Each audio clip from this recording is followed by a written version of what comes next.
Good morning. My name is Ned Grieg. I'm the corporate executive chef for the Woodman restaurant group, and we are here today at the Essex Room, and we are going to be creating a dish that has been a family tradition in the Woodman family for a significant amount of time. And this young lady here to my left, her name is Cynthia Fougere, middle name Woodman, and she is the inventor of this cake, or at least she is the one that is perpetuating its interest. And Cynthia, can you please explain to us what you're doing? Sure, thanks, Ned. Right. So I want to give you a little background of how I got this recipe. We had a house in Vermont, and we used to ski Killington. So every winter I invited some friends, probably like maybe 20, 25 people, to come up for the weekend and ski. And a very dear friend of mine, Sally Butler, came and brought this coffee cake. And everyone just loved it. So I decided I would start making coffee cakes. And I was going to make them for Christmas presents. So I started making them like the end of October at the restaurant, because you could fit 5 of the pans in the oven there. And so I started making them. And I used to have the fryers help me stir them, because you're supposed to stir the batter by hand. And I would make 5, and at the end, when I made 75, I was done. So that's how it came about. And so I'm going to show you how to make it. It's very, very easy, nothing complicated at all. So you take a yellow cake mix,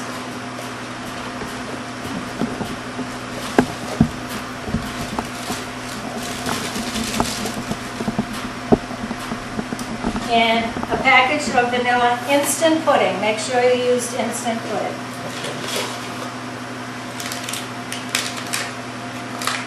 Have you ever by mistake made it without instant pudding? Does it change it that much? Does it I make don't it know. denser? I've never done it.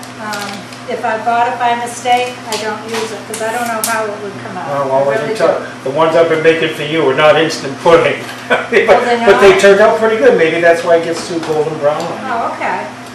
Yeah, but the rest, I'm going by the recipe that she gave me. Okay.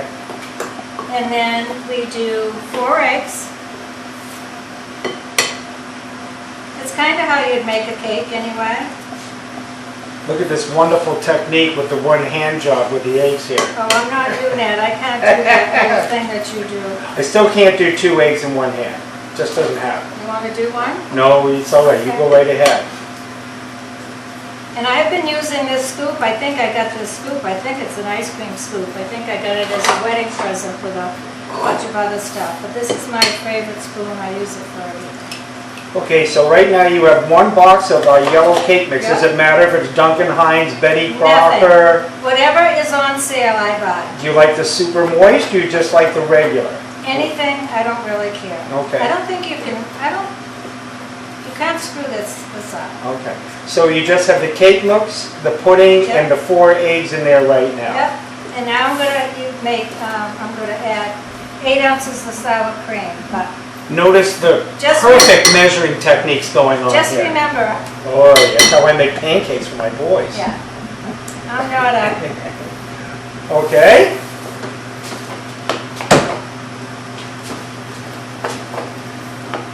You know, when I lived in New York City, there was this Russian delicatessen that used to make this little blueberry sour cream coffee cakes. And this is very similar to it.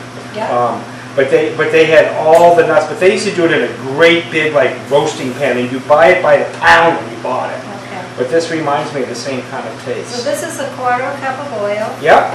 and 3/4 cup of water.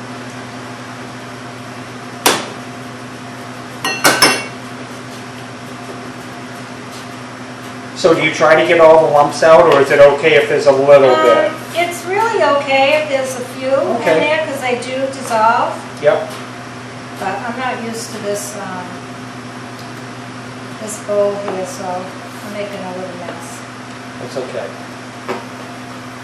Oh, there you go. You missed some. You kill it. I don't think it makes any difference. I forgot that vanilla. One thing I have noticed when you buy a box cake mix, you really need to make sure that you check the expiration dates on them. Yes, that's very good. Because there are dehydrated egg and dairy products in it, and that is one item that can be fairly detrimental to your well-being if it's past due. okay? We actually had something like that delivered to us, and we had to throw it out and got credit for it. But you really want to be careful about that. Yeah. And the vanilla that we're using here is a cooking vanilla extract. This is awesome. It comes from a company called Sid Wiener.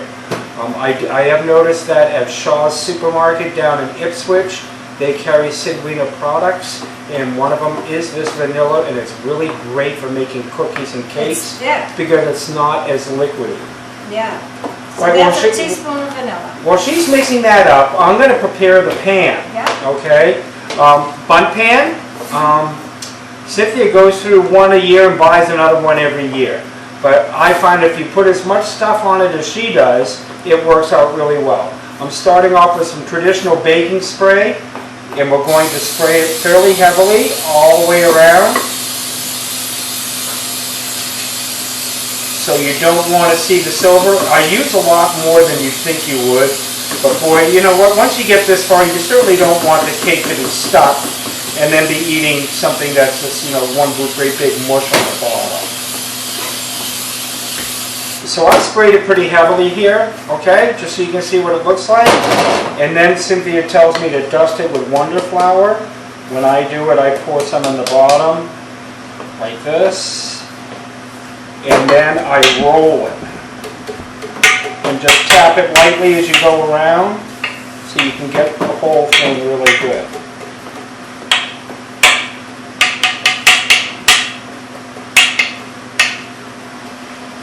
Am I doing okay, Cynthia? Good job, Ned. Oh my gosh, finally, after 30 years of cooking, I got it down. Cynthia just shakes around the excess, especially on the bottom, because that, if it's going to stick anywhere, it's going to stick there, okay? And then she sprays it again with Pam baking spray, which has a flour in it.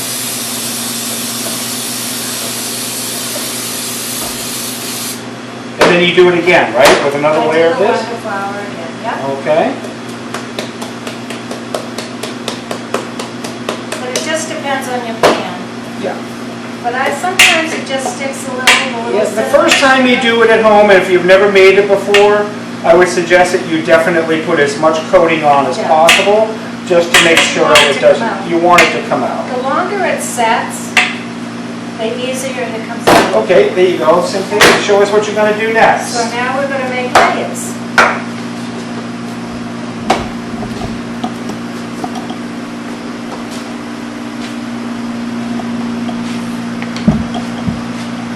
So as you can see, she's scooping increments along the side. She has an old-fashioned ice cream scoop that's been in the family.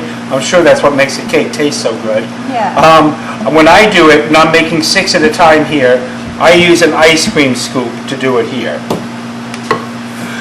We're going to tap it down and get it around just a little bit so it's nice and even,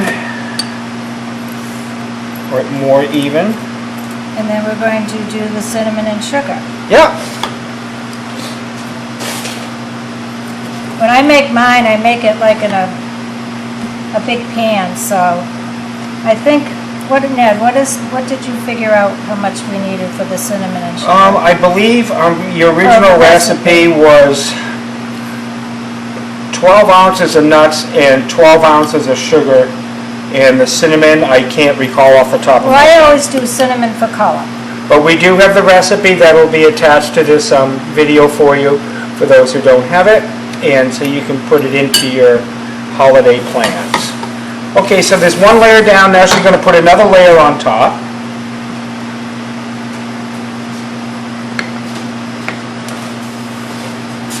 So after I stopped making these, it was really when I decided I was going to retire. I decided that I was going to start doing a cooking class right in here at the hall. So I invited all my relatives and my friends. In the first year, I think I had 4 relatives, and the rest my friends. Because, you know, it just was a lot. How many did you get here last year, though? Didn't you have to do it, your time frames and Yeah, I everything? do a time frame. I Yep. do like a 4 o'clock class. We serve wine. Actually, 3 o'clock, cheese. 4 o'clock food. Some people brought their own. Yeah, They did. yeah. And then, so last year I had 45 people, which was wonderful. That was a lot. It was a lot. Really So I was. did 4 classes and more, it was probably half and half, relatives and friends. Yep. So it was great. So I tell them to bring their cake mix, their pudding, their pan, and a cooling rack. And then I supply the rest. I get so stashed before you Yeah, get the rest. I can do Okay. that. Thank you. There you go. Looking good.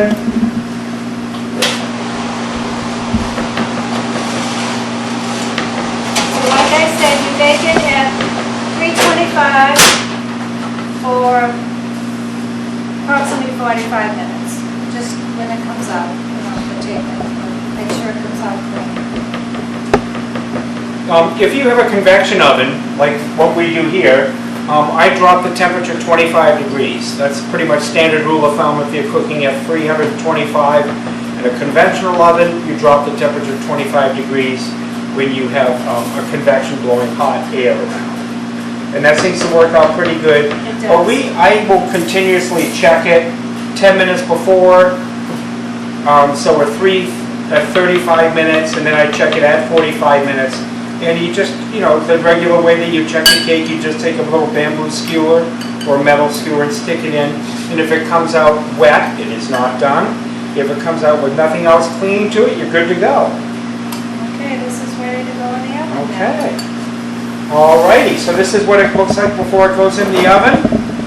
And we have one that's all ready to go to show you what it looks like when it comes out. Let me slide right behind you, Cynthia.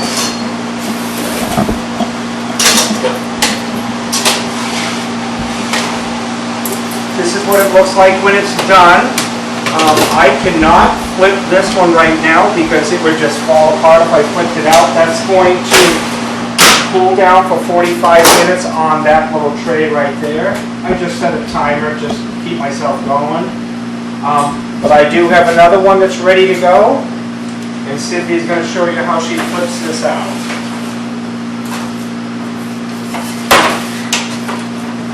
Okay.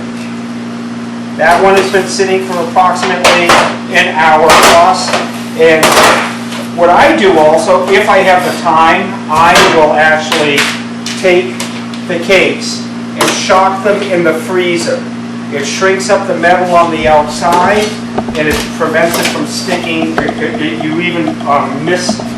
prevents it from sticking even more so.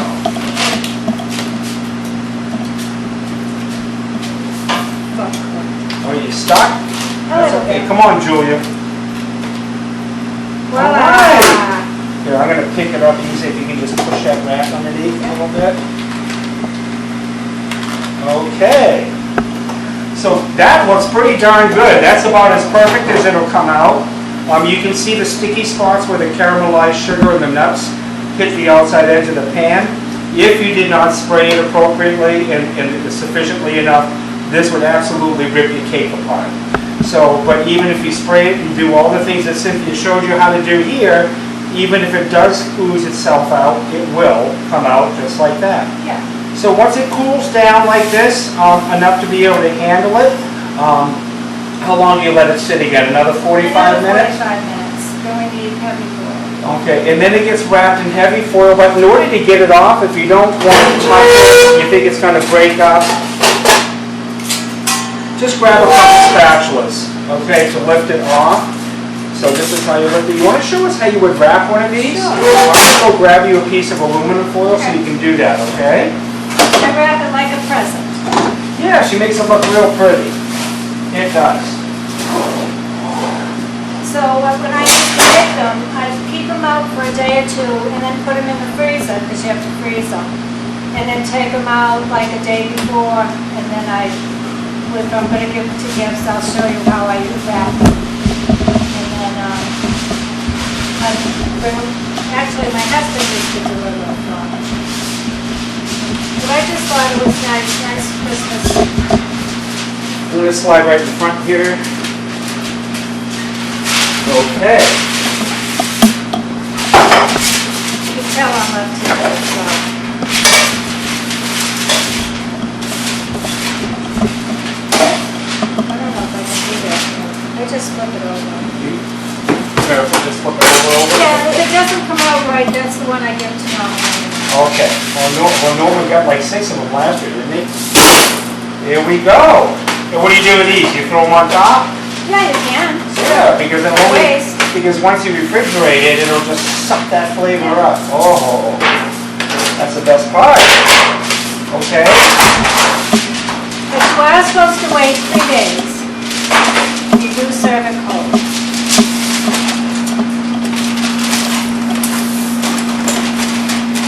And this needs to be the heavy foil. Yeah, Reynolds makes a nice heavy-duty aluminum foil that you can buy in the grocery store. Yep. You can also get them at like a BJ's, Costco, or a big box store. But this aluminum foil that we have is quite heavy. This is very heavy. It's a lot denser than most. All right, I'm going to cut some of this off because it's a lot. Too much? Yeah, but that's all right. Why don't you want to dog your scissors there? Oi. They're not mine. Oi. Now we're going to sharpen the scissors. That's okay. I still love you. You know that. I could have brought mine, but I I'm going didn't. to dull mine instead. Yeah. But they're not mine. Waiting for Dougie to come out. Okay, so Just like a present. okay, I see what you're doing.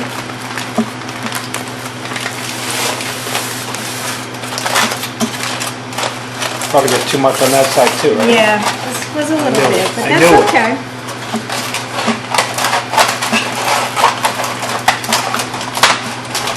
So this is probably why my scissors get dull.